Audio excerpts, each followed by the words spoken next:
সমুদ্রের বুকে ভাসমান দানব, দুনিয়ার সবথেকে বড় জাহাজের অবিশ্বাস্য গল্প। সমুদ্র, যেখানে মানুষ সবসময় নিজেকে ছোট আর অসহায় মনে করে, কিন্তু একদিন মানুষ ভাবল, যদি এই সমুদ্র এত বড় হয় তাহলে আমরা এর থেকেও বড় কিছু কেন বানাবো না। সেই ভাবনা থেকেই জন্ম নিল একটা ভাসমান দানব। এই জাহাজের নাম সমুদ্রের বিশাল দানব। পরবর্তীতে যার নাম বদলে রাখা হয় নক নেভিস।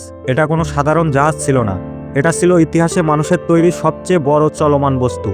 এর দৈর্ঘ্য ছিল প্রায় 458 কিলোমিটার। ভাবুন তো, 4টা ফুটবল মাঠ এক লাইনে সাজালে যতটা লম্বা হয়, এই জাহাজ ছিল তার থেকেও বড়। এই জাহাজ চলত নিজস্ব রাজপথে, খোলা সমুদ্রের মাঝখানে এই দানবকে তৈরি করা হয়েছিল। জাপানের এক আধুনিক কারখানাতে পরবর্তীতে নরওয়ের একটি কোম্পানি এর মালিকানা নেয়। তাই বিশ্বজুড়ে এটাকে বলা হয় নরওয়ের বিশাল জাহাজ, সমুদ্রের বিশাল দানব। এটা একবারে বহন করতে পারত কয়েক মিলিয়ন ব্যারেল তেল। একবার লোড নিলে পুরো একটি দেশের মাসের জ্বালানি একাই নিয়ে যেতে পারত এই বিশাল দানব। কিন্তু এত বড় হলেও এই জাহাজ সময়ের কাছে হার মেনেছিল।